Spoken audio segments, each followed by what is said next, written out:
Edmund Burke, a bridge between eras, philosopher, politician, and literary critic. Hello and welcome to the Discourse. Edmund Burke, an Irish born statesman and political thinker who served in the British Parliament, is widely regarded as the intellectual founder of modern conservatism. His lifetime coincided with intense political and philosophical change, placing him at the center of the Enlightenment, an age that celebrated reason and bold new ideas. While Burke valued careful inquiry and rational debate, he deeply distrusted the Enlightenment's belief that society could be redesigned according to abstract theories. He argued that such projects ignored the real complexity of human communities. Burke did not oppose liberty or reform, rather, he believed that society was a fragile inheritance that could not safely be torn apart and rebuilt on pure logic alone. His thoughts, shaped by the political storms of the 18th century, became a crucial bridge between the clear reason of the Enlightenment and the passionate imagination of the Romantic era. He defended tradition, inherited wisdom, and the emotional bonds that hold communities together. The imperative of gradual and continuous change. At the heart of Burke's political philosophy lies the idea that change in society must be slow, careful, and respectful of the past. He did not view society as a machine that could be taken apart and reassembled. Instead, he saw it as a living organism, growing and changing through time.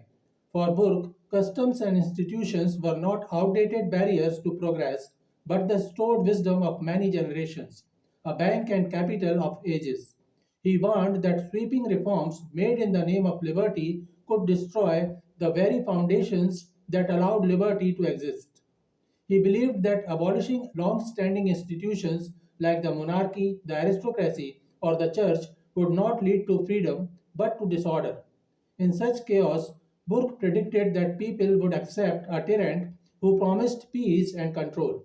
Thus, a violent pursuit of perfect liberty, in his view, risked creating a new and harsher form of oppression. Freedom, Burke argued, survives only when supported by tradition, duty, and social trust. The primacy of practical experience in politics. Burke saw politics as a practical art shaped by experience, not a science based on universal theories. He rejected the idea that a nation could be governed by abstract principles such as the rights of man without considering history, culture, and religion. This belief explains his famous opposition to the French Revolution. Many English intellectuals praised the French for overthrowing old institutions. Burke, however, saw danger rather than progress. He argued that the revolutionaries were not wise reformers but reckless theorists who believed they could rebuild society from the ground up. By destroying the monarchy, the church, and the nobility all at once, they removed every stabilizing force in French life. Burke warned that the result would be bloodshed, fear, and eventually a military dictatorship. Events proved him right. The revolution descended into the reign of terror and ended with the rise of Napoleon Bonaparte. In Burke's eyes, France showed what happened when reason tried to replace experience. Society as a sacred partnership across generations.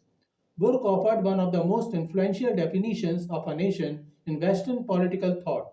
He described society as a partnership that links past, present, and future. It is, he wrote, a partnership not only between those who are living, but between those who are dead and those who are to be born. This idea means that the laws and traditions of a society form a sacred inheritance. People do not enter society freely as if signing a contract. Instead, they are born into a community shaped by ancestors and they have a duty to preserve it for their descendants. To abandon inherited customs without reflection, he argued, is an act of ingratitude and a violation of trust. Identity is not merely chosen, it is received. For Burke, stability and moral responsibility require respect for what history has given us. A consistent moral stand. The crusade against slavery. Although Burke defended tradition, he did not support injustice or cruelty. His conservatism was grounded in a belief in a natural moral law, which stands above political custom. When long standing practices violated that law, he called for reform. The clearest example is his long struggle against the slave trade.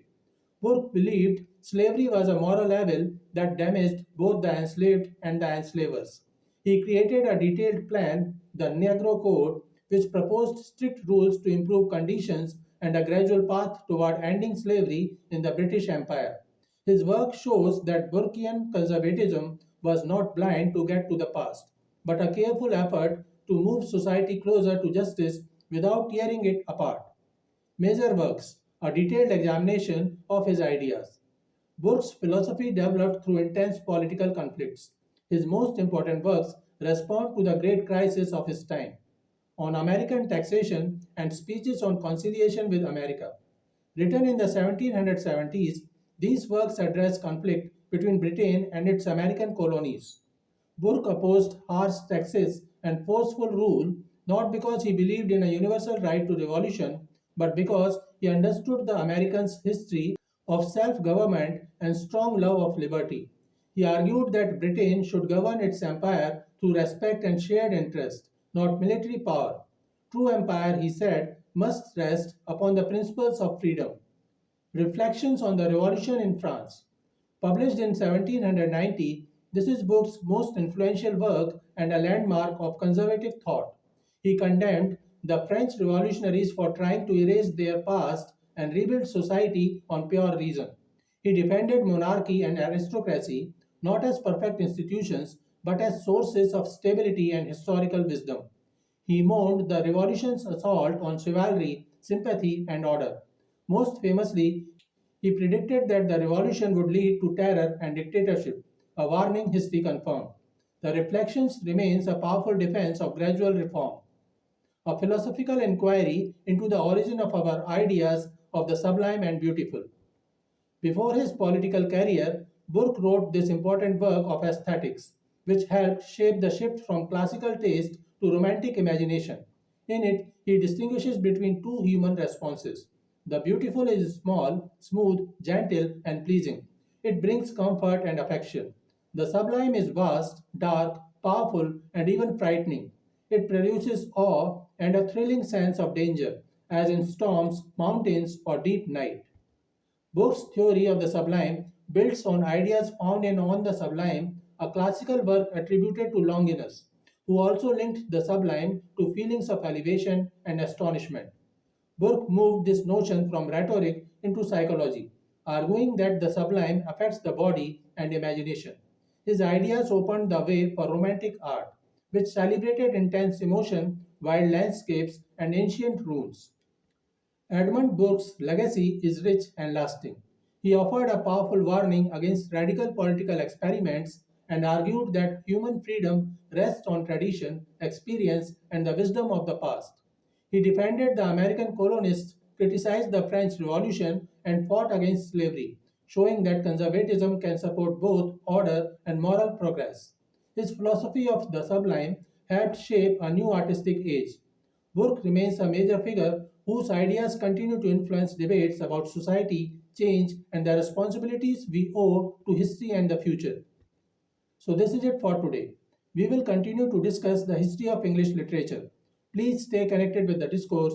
Thanks and regards.